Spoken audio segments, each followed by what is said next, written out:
Welcome back to Silent Conspiracy. Tonight we expose one of India's most brazen financial scandals, a case where national pride became a cover for corruption, where international prestige was traded for kickbacks, where a sporting event meant to showcase India's rise instead became a symbol of its systemic rot. Let's picture this. October 2010, New Delhi. The Commonwealth Games opening ceremony dazzles the world with spectacular displays and cultural performances. But behind the fireworks and fanfare lies a web of inflated contracts, forged documents, dummy companies, brazen theft that would drain an estimated 70,000 crore from India's treasury. The Commonwealth Games, an international multi-sport event held every 4 years among nations of the British Commonwealth, came to India in 2010 as a source of immense national pride. It was only the second time the Games were held in Asia, and India saw it as an opportunity to showcase its economic progress, organizational capabilities, and rising global stature, on par with China's 2008 Beijing Olympic success. Suresh Kalmodi, a Congress Party politician and member of parliament from Pune, was appointed chairman of the Commonwealth Games Organizing Committee in 2005.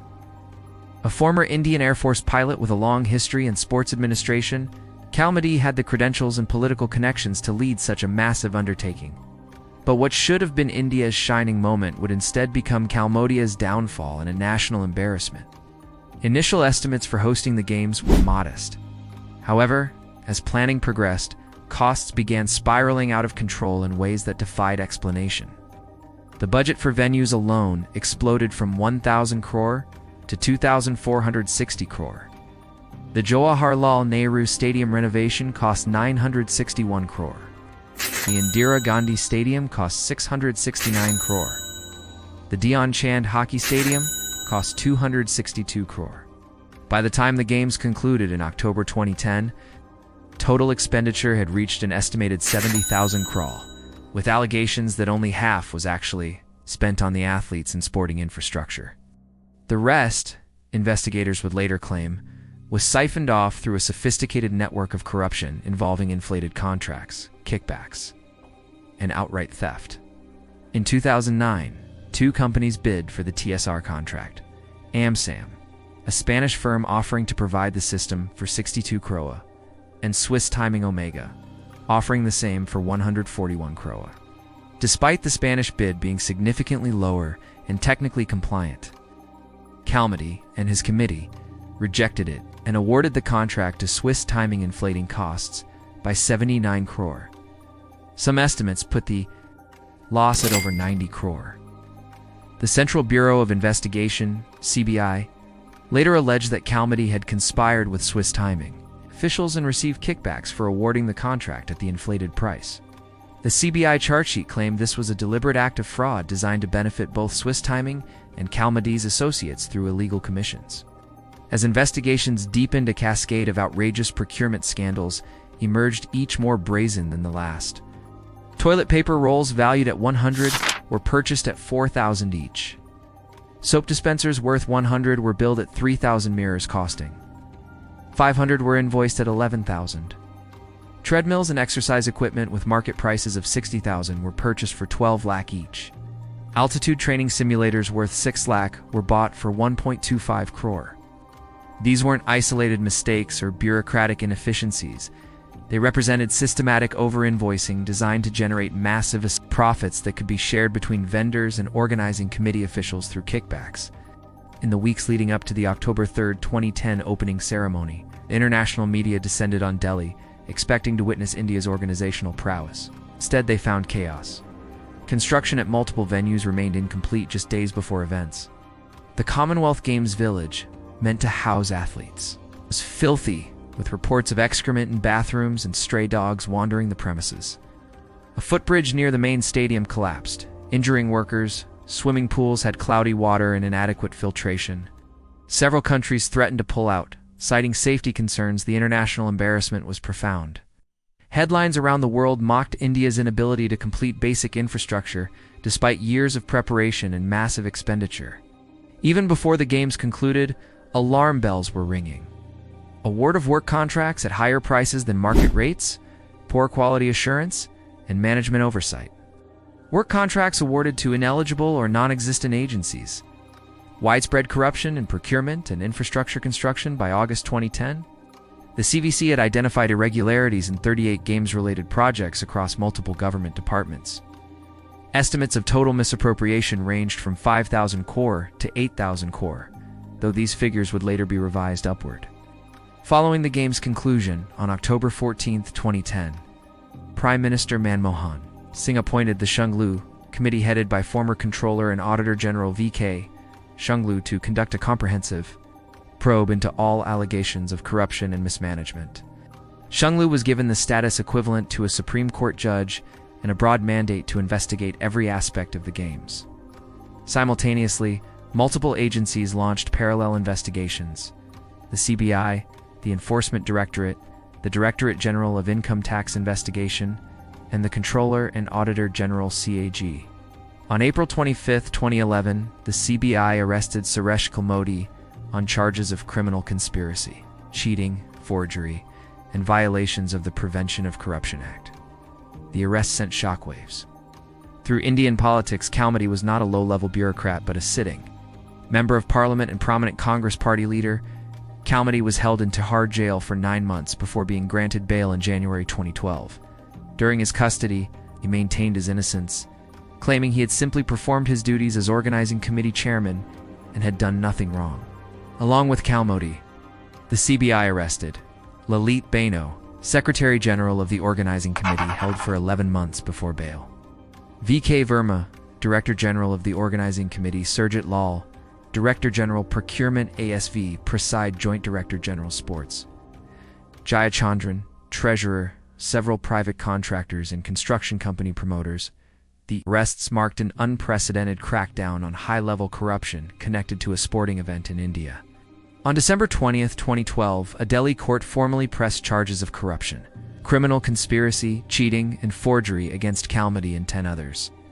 The charges centered primarily on the Swiss timing contract, though investigations into multiple other irregularities continued. The trial faced numerous delays due to the case's complexity and procedural challenges.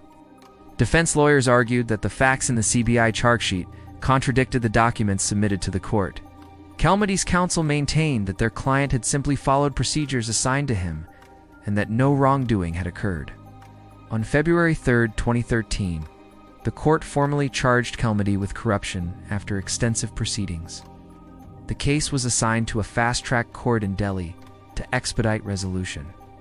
Despite the high-profile arrests and dramatic court proceedings, the Commonwealth Games cases began to unravel in the courts.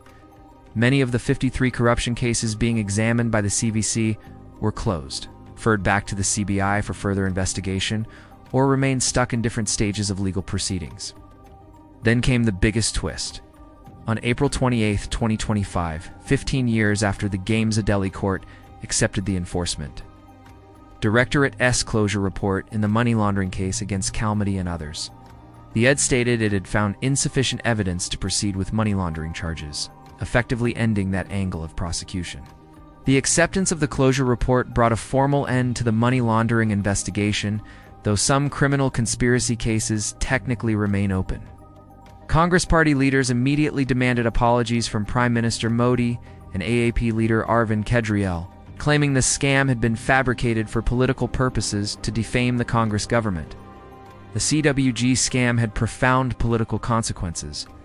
It became one of several major corruption scandals, along with the 2G spectrum allocation case, and the coal block allocation scam that rocked Manmohan Singh's United Progressive Alliance (EPA) government during its second term.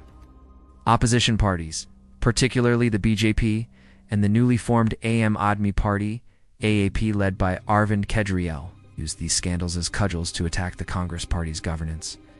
The perception of widespread corruption contributed significantly to the Congress Party's devastating defeat in the 2014 general elections. Suresh Kalmodi was expelled from the Congress Party in 2011, but later readmitted. In 2016, Indian Olympic Association controversially named him a lifetime patron, though Kalmodi refused the post until he could clear his name. 15 years after the Games, fundamental questions remain. Was there really a 70,000 crore scam, or were the losses exaggerated for political purposes? The closure of ED investigations suggests the money laundering allegations couldn't be proven, but massive cost overruns and irregular contracts are undeniable. Why were so few people held accountable? Despite 19 FIRs, multiple investigations, and high-profile arrests, virtually no one has been convicted or served significant jail time. Kalmadi spent 9 months in custody but was never sentenced. Most cases were closed or remained pending. Where did the money go? If contracts were inflated and kickbacks paid, who received the money? Despite extensive investigations, the trail of funds was never conclusively established. Were the investigations themselves politically motivated? Congress leaders claimed the scam narrative was manufactured to destroy the UPA government's credibility. The eventual closure of cases lends some credence to this argument. What about the forced evictions? Lost. In the corruption headlines was the human cost an estimated 200,000 people forcibly evicted from 19 sites across Delhi to make way for games infrastructure, often without adequate compensation or rehabilitation. The Commonwealth Games ultimately succeeded as a sporting event competitions were well organized. And India topped the medal tally with 101 medals, including 38 golds. But the Games' legacy is forever tainted by corruption allegations that expose deep flaws in India's governance and procurement systems. As we reflect on the Commonwealth Games scam, we're left wondering, was this massive corruption or massive political theater? Were Suresh Kalmadi and his associates guilty of stealing billions, or were they scapegoats in a political vendetta? And if closure reports now suggest insufficient evidence, does that mean no crime occurred, or that India's investigative agencies failed to build cases against the powerful? Most fundamentally, can India ever host another major international sporting event without similar allegations of corruption and mismanagement haunting it? What do you think? Is the Commonwealth Games scam real or manufactured? Should Kalmadi and others have been convicted, or were they victims of political persecution? And what does the closure of these cases 15 years later tell us about justice and accountability in India? Share your thoughts in the comments below. If this exploration of India's most controversial sporting scandal intrigued you, hit like, subscribe to Silent Conspiracy, and ring the bell.